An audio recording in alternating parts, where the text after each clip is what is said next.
We bless God for today. We thank God for all that He is doing and what He is about to do.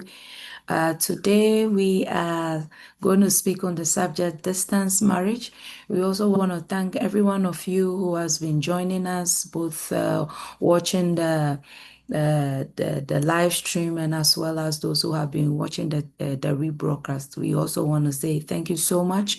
God richly bless you. Today's teaching is on distance marriage, and I'm going to take you through what distance marriage is. This is a research that I did on distance marriage, and also some Bible revelations also that God also gave to me.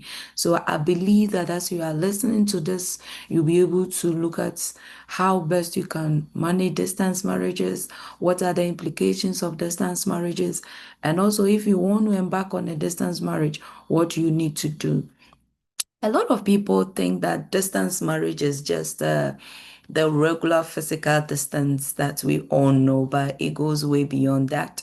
So, when we look at distance marriages, we look at where there is a, s- a separation or a space between the couple.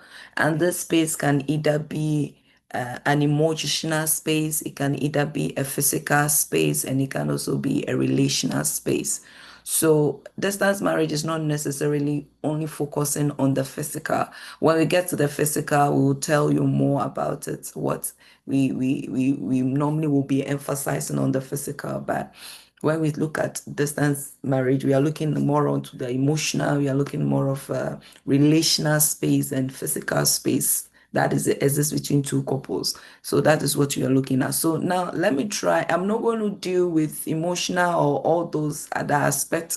We'll narrow it down to the physical, but let's throw some lights on the emotional distance or other distances that we know. So the emotional distance is where the partner feels alone, yet they are together. They are not really fighting. There is not much intimacy in there, but they are emotionally distanced from each other.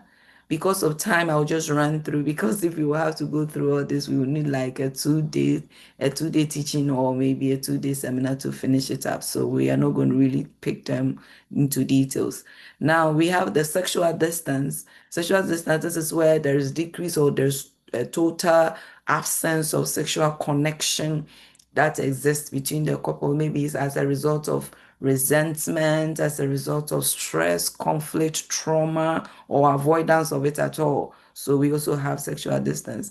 Then we have what we call the behavioral distance. So behavioral distance is where there is reduction in responsibilities or activities that the two of you used to do together.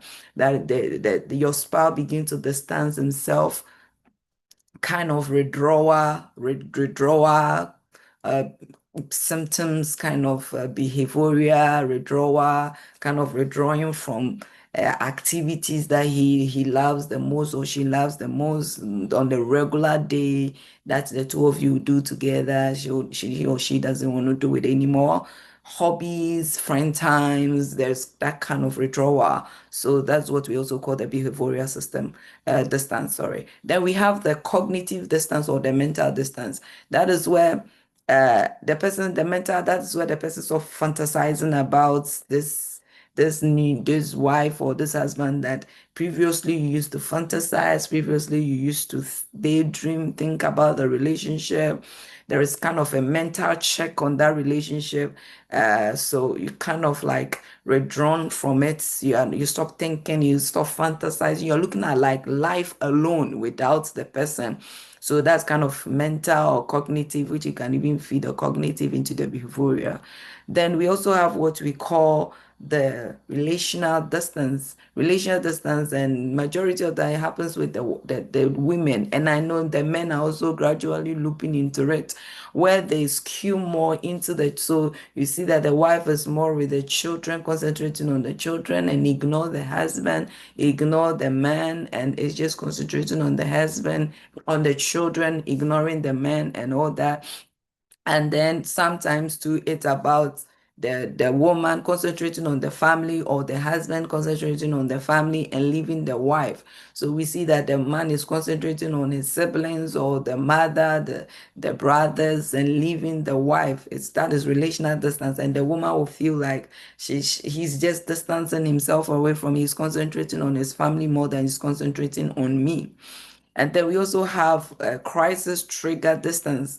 This is where situations happen. That is where we kind of have something like loss of job, immigrational stress, illness, loss of a pet, favorite pets, loss of so many things that has happened. So it's causing some kind of triggering some kind of distance about it. And then we have what we call the physical distance. That's what we know as the distance marriage. So the physical distance is what is very familiar with us, where two couples are living away from each other. So we can explain as a legally recognized marriage where the partners are living separately and for extended period of time. So there is nothing like face-to-face interactions. There is nothing like physical contact. And this can be as a result of military deployment, as a result of missionary work, as a result of job assignments. Maybe you have been assigned to some place and so on. And we see this more often as we speak about or distance marriage. And that is what we term as the LDM, that the long distance marriage. We can say that for short, LDM.